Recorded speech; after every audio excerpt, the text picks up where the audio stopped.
আমার এখনকার নিবেদন, আমিও পারি। কিশোর মজুমদার। তোমার জন্যই আজ আমার রাত জাগার রুটিন। তোমার জন্যই আমি শুনতে শুরু করেছি বাংলা আর্ট ফিল্মের গান। তোমার জন্যই আমি টুকরো টুকরো করেছি নিজেকে তোমার ছাঁচে, নতুন করে গড়বার আশায় স্বপ্নগুলোকে তা দিয়েছি অতন্দ্র প্রহরায়। আত্মীয় স্বজন বন্ধু বান্ধব থেকে দূরে সরিয়ে রেখেছি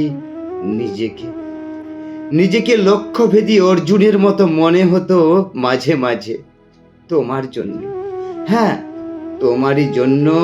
তোমার কথাতেই কেবল ফেসবুক থেকে তুলে নিয়েছি সব সিঙ্গেল ছবি, কেবল বাবার সাথে পুজো দেখা আর কটা গ্রুপ ছবি, তার সাথে মিকি মাউস, টেডি বিয়ার, কিছু ফুলের ছবি আর তোমার ওই মহাপুরুষের মতো বাণীর স্ক্রিনশট।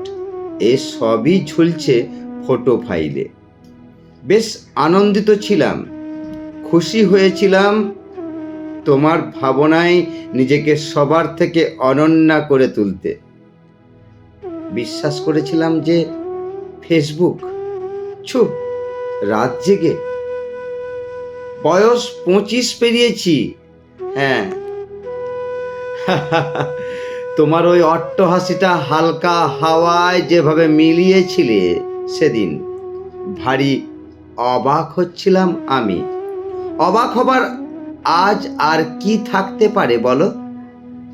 আমি মিলিদি নয় যে স্মৃতিতে সিঁদুর নিয়ে মরা নদীর তটের মতো প্রহর গুনব।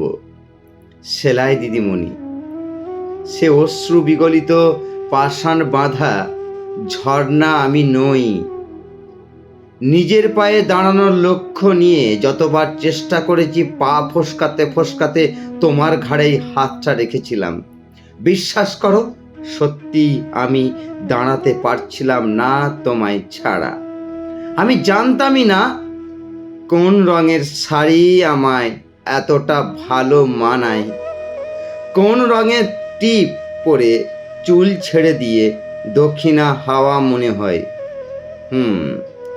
জিন্স টপে বড় বেঢপ লাগে, তাই না? তুমি আমায় চুড়িদার আর বাহারি অন্যায় অনন্যা করে তুলেছিলে, মানতেই হবে।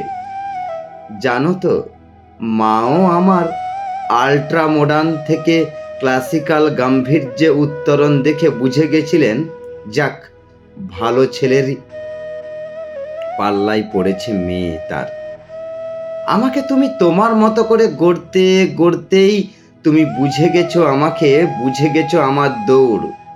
বুকে পাথর বেঁধে দগদগে ঘায়ে সারা রাত চোখের জলে নুন মেখে নিজেকে জ্বালাতে জ্বালাতে তবুও অভিশাপ দিতে পারিনি তোমায়। আমার মধ্যে আগুন আছে, আগুন। আজকে বুঝেছি ঠিকই বলেছিলে।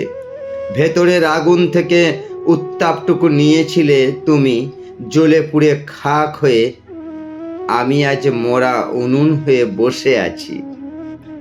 জানি ভদ্র সমাজ পরিবার যেখানে নতুন করে জ্বালাবে আগুন, সানাই বেনারসি হাজারো লোকের উত্তাপ নেবে তার। কাকে বোঝায়, কে বুঝবে বলো? এক বুক আগুন নিয়ে উনুন কিভাবে নিজেকে পোড়াতে পোড়াতে ভেতরে সয়ে সয়ে মরুভূমি হতে থাকে। ভালো থেকো। এত বড় চাকরি তোমার, অবকাশ কোথায়? আর তোমার বিয়ে করা নববধূ স্ত্রী শ্রীতমাকে নিয়ে সুখে থেকো। একটা কথা ভাবলে অবাক লাগে, চাকরিটা পাইনি বলেই কি আমি দক্ষিণা হাওয়া থেকে দুর্গন্ধে পরিণত হলাম? তোমাকে অনলাইনে দেখি, বুঝি তো, সব বুঝি আমি। সময় দিয়েছো ঠিকই, কিন্তু আমি যে টিচার হব, কি করব এতদিন অপেক্ষা করে? না না, কেস কামারি রাজনীতিতে আমার পথটাই লম্বা হয়ে গেল শুধু। অনেক পড়েছি, অনেকভাবে, ভালো প্রস্তুতি আমার, বিশ্বাস করো। যদি ভালোই ভালোই সবটুকু হয়, আমি চাকরিটা পাচ্ছি। জীবনে সত্যি দাঁড়াবো আমি, দেখে নিও। সরি, তুমি কি দেখবে আর?